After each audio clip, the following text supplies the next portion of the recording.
Boa noite, queridos irmãos, a graça e a paz do Senhor Jesus. É muito bom estar aqui neste momento, podendo gravar esse vídeo, onde nós e nossa família e toda a Igreja do Senhor estará reunida em adoração, em oração e consagração nesse tempo. Eu queria nessa hora convidar você a fechar os seus olhos e orar ao Deus que ouve as nossas orações e que nos abençoa. Amém? Vamos orar? Santo Deus, eu quero te agradecer por essa noite, por cada pessoa que vai acessar esse vídeo, pelas bênçãos do Senhor, pela misericórdia renovada todos os dias na nossa vida. Que hoje seja uma noite de muita bênção, que seja uma noite de quebrantamento, de transformação. Que a tua igreja, ainda que separada fisicamente, possa estar unida em adoração ao Senhor.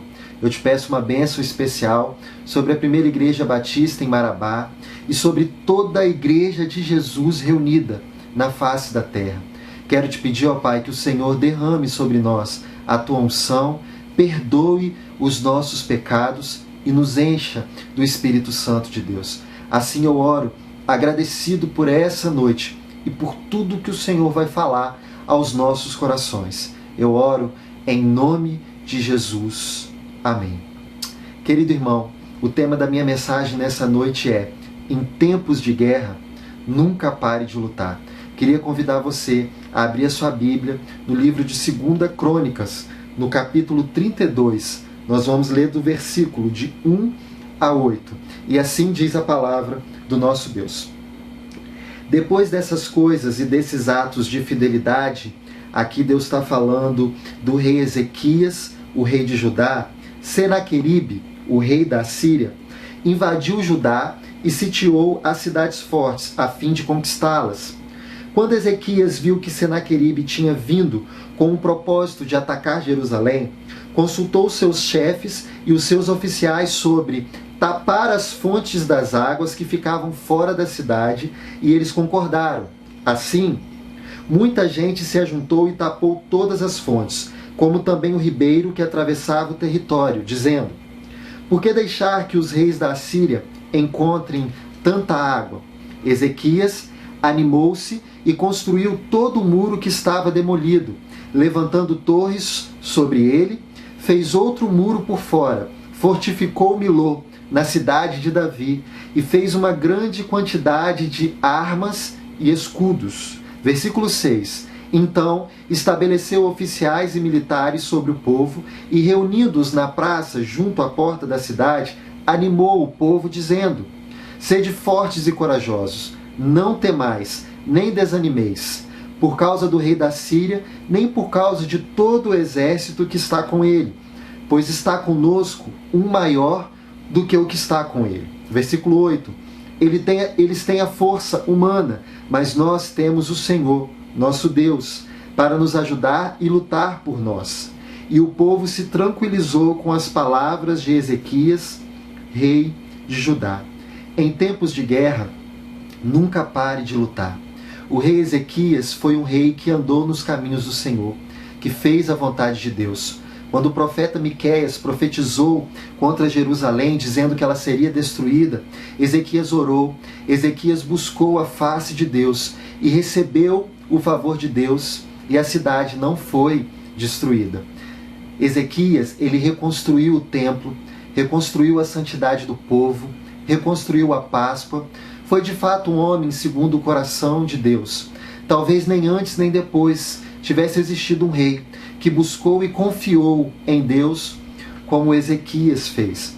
Mas o que me chama a atenção nessa palavra é que no meio da situação difícil, no meio do possível ataque do rei da Síria, Senaqueribe, com o maior exército daquele tempo, não tinha gente tão forte como aqueles homens daquele exército, não tinha nação tão poderosa e privilegiada como a Síria. E Ezequias, ali diante dessa situação, ele não baixou a guarda, ele orou, ele buscou a face de Deus, ele reuniu os homens, e Deus, no íntimo, no seu coração, deu estratégias para ele vencer a luta, vencer os ataques em meio ao caos e em meio à situação difícil. E é sobre isso que eu quero falar com você nessa noite. eu quero falar com você sobre algumas providências que o rei Ezequias tomou para dificultar o ataque de Senaqueribe.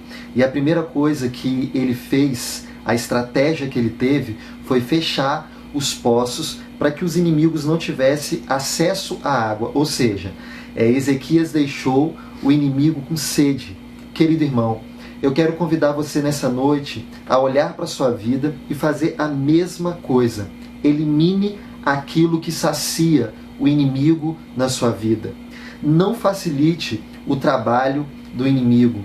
Não dê força aos erros da sua vida. Não alimente o seu pecado. Não continue dando força para aquilo que há dentro de você que não agrade o coração de Deus.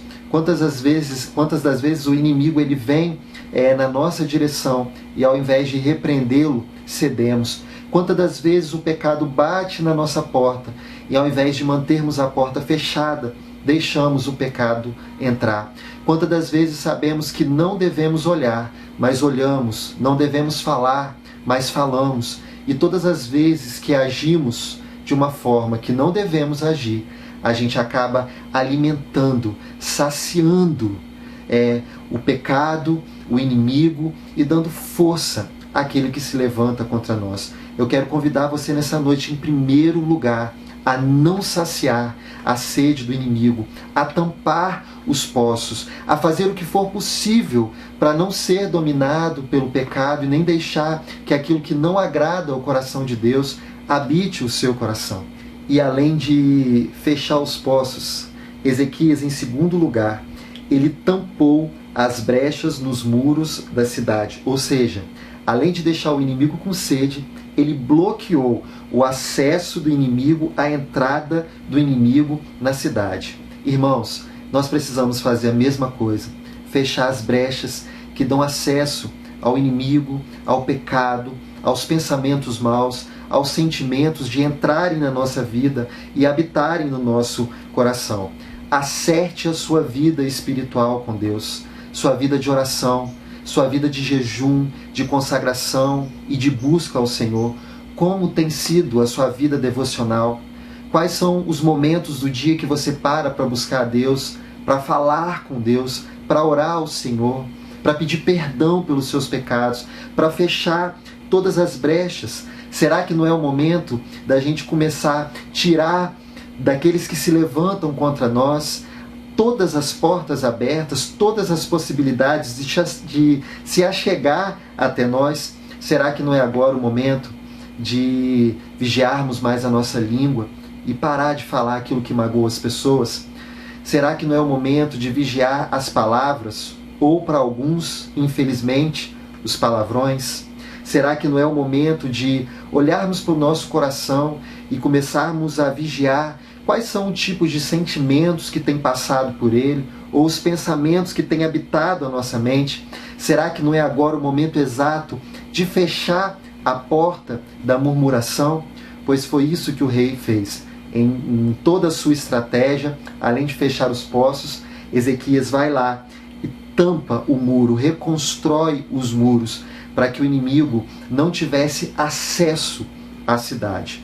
A terceira estratégia do rei Ezequias foi erguer torres de vigília e produzir, fabricar uma grande quantidade de armas e de escudo.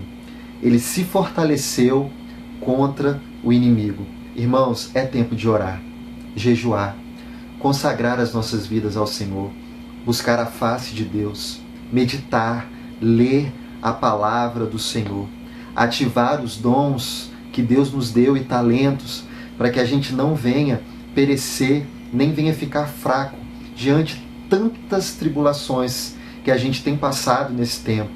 Tempo de coronavírus, tempo de enchente, tempo de muitas aflições, tempo em que as coisas fugiram totalmente do controle, muitas informações, algumas corretas, outras extremamente exageradas, onde a gente fica recebendo o tempo todo imagens, áudios, mensagens que a gente não sabe se são reais, se são fake news. E aí, irmãos, a gente precisa usar das armas que Deus dá para nós, para a gente se fortalecer, erguer a nossa torre de oração e de vigília, adorar o nosso Deus, saber que é Ele quem luta as nossas guerras, que em tempo de guerras a gente não para de lutar, a gente não para de buscar, a gente não para de confiar que Deus dá a nós aquilo que nós precisamos para continuar.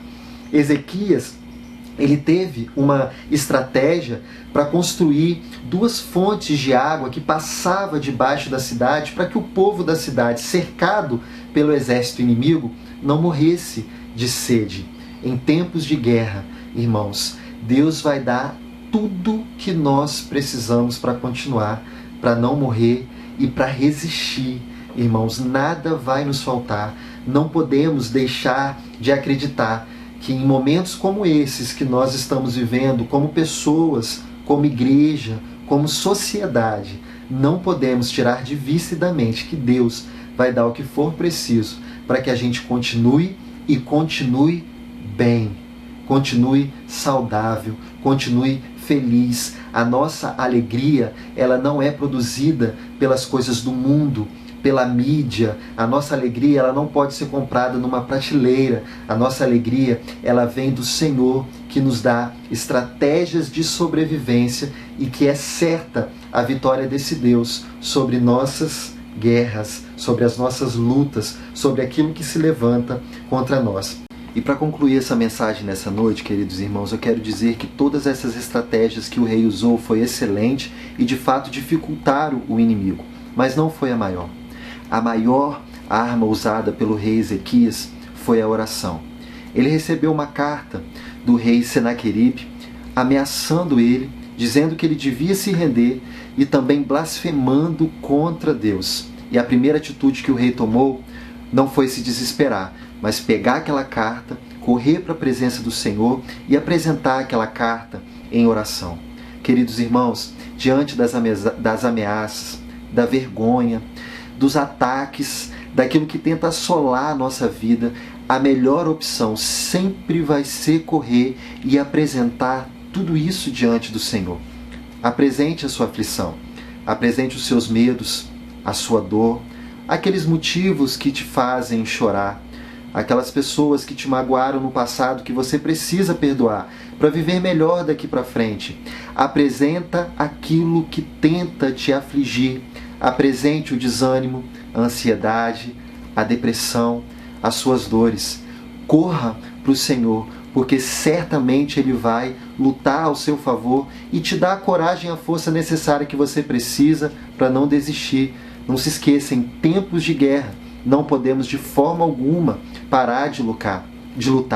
Ezequias e Isaías oraram pedindo a Deus a intervenção do Senhor, para que o Senhor lutasse aquela guerra, para que o Senhor tivesse misericórdia daquele povo. E Deus envia um anjo para lutar contra o exército inimigo. E 185 mil homens são atingidos e o rei Senaqueribe perde aquela guerra. Até hoje, a ciência não sabe explicar o que aconteceu e chama esse fato de a peste de Senaqueribe. Mas a gente sabe que foi um anjo de Deus que foi enviado para atacar o exército inimigo e a vida desses 185 mil homens. Irmãos, Deus ele luta as nossas guerras. Deus ele nos dá estratégias nos momentos difíceis e armas para lutar e para vencer.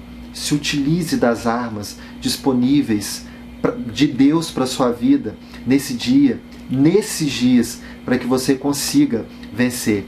Falando em lutar e vencer, não tem como não se lembrar de Jesus no Getsêmani, com os 3 discípulos, orando, pedindo para Deus que, se fosse possível, afastar dele aquele cálice, mas que fosse feita a vontade de Deus.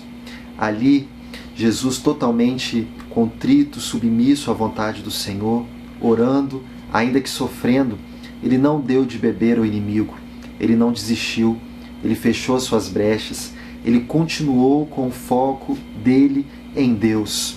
E aí, quando todos pensaram, depois de morto na cruz, que Jesus tinha perdido a guerra, Jesus ressuscitou e venceu a maior de todas as guerras, venceu o maior de todos os inimigos, a morte.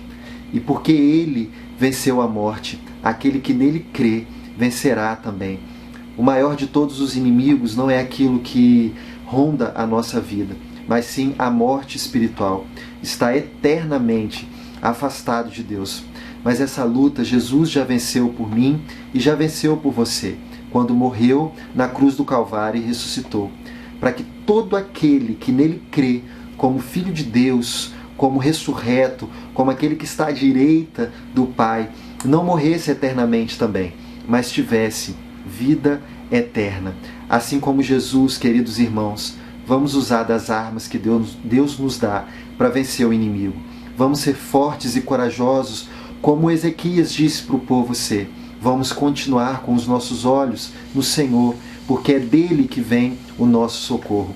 Eu quero convidar você a colocar em prática na sua vida essa palavra dessa noite. Vai pedindo a Deus todas as estratégias, todos os planos que você precisa para conquistar as suas vitórias. Quando eu dei o título a essa mensagem, eu lembrei de uma música que eu gosto muito, de uma cantora brasileira, que diz assim: o que vem para tentar ferir o valente de Deus em meio às suas guerras, que ataca e é capaz de fazê-lo olhar para trás sem querer desistir. Que terrível arma é usada para tentar paralisar a sua fé. Cansaço, desânimo, logo após uma vitória. A mistura de um desgaste com o contra-ataque do mal. A dor de uma perda ou a dor da aflição. Uma quebra de aliança que é a raiz da ingratidão. Se alguém está assim, preste muita atenção. Ouça o que vem do coração de Deus. Em tempos de guerra, nunca pare de lutar. Não baixe a guarda. Nunca pare de lutar. Em tempos de guerra, nunca pare de adorar. Libere a palavra e profetiza sem parar. O escape, o descanso, a cura, a recompensa vem. Que Deus libere sobre a sua vida nessa noite toda a força que você precisa para continuar. Que você não tenha medo de usar das estratégias que Deus vai dar a você para você vencer os inimigos que ficam te rodeando. E lembre, aquele que está em Deus tem vitória certa. Que Deus abençoe a sua vida em nome de Jesus. Vamos orar ao Senhor nessa hora. Feche seus olhos. Santo Deus, obrigado por essa noite maravilhosa, por essa palavra que alimentou o nosso coração, por sempre estar ao nosso lado. Continue a nos mostrar o caminho, continue a nos mostrar o que fazer diante de tantas dificuldades, ó Deus, e de momentos difíceis que tentam assolar e entristecer a nossa alma. Continue dando a estratégia para o teu povo vencer os inimigos. Continue nos levantando com confiança, ó Deus, e em oração, porque são as armas mais importantes que o homem e a mulher de Deus têm para vencer as suas guerras. E não nos deixe, Deus, acovardar nem desistir, porque em tempos de guerra não podemos parar de lutar. E queremos lutar com as armas certas, e queremos lutar sabendo que o Senhor vai à frente e nos ajuda, ó Deus, naquilo que é preciso, para no final pegarmos o troféu, estarmos com a vitória na nossa mão. Assim eu oro pedindo a tua bênção sobre a vida da tua igreja e sobre a vida de cada pessoa que vai ter acesso a essa mensagem. Em nome de Jesus. Amém. Alguns avisos, querido irmão. Nessa quarta-feira você vai ter acesso a mais um vídeo do Gloriosas Ruínas. Você não pode perder. A nossa escola bíblica dominical também está acontecendo online. Todas as manhãs, às 9 horas da manhã, o grupo de adultos e o grupo de jovens recebe o link do vídeo para que vocês possam estar aprendendo um pouco mais da palavra de Deus. Ainda estamos orando pelas nossas autoridades e submissos à ordem. Não podemos nos reunir na igreja, portanto, nosso culto vai continuar online, sabendo que nós estamos separados de corpos, mas o nosso coração está unido em oração e a igreja somos nós. Então a primeira igreja batista de Marabá agora se reúne nos lares. Vamos continuar adorando, consagrando e buscando o nosso Deus. Você que quer devolver o seu dízimo e a sua oferta, você pode estar depositando ou fazendo transferência bancária, e o número da conta da igreja está aparecendo para você aí na tela. E se você também quiser doar algum alimento, me procure no privado, que eu vou estar pedindo para algum irmão da liderança estar passando na sua casa para recolher esse alimento, para que a gente continue a fazer cesta básica e estar distribuindo para as pessoas que precisarem. Quero pedir a você também que, se você puder, se inscreva no nosso canal, siga a igreja nas redes sociais. Nosso canal no YouTube é PIB Marabá, e nas redes sociais, no Instagram e no Facebook é @PIB Marabá. Ali também você terá acesso a algumas informações e vai estar movimentando a rede social da igreja. Tenha uma semana de paz, uma semana de bênção, uma semana de luta e de vitória certa na sua vida. Que Deus lhe abençoe, em nome de Jesus.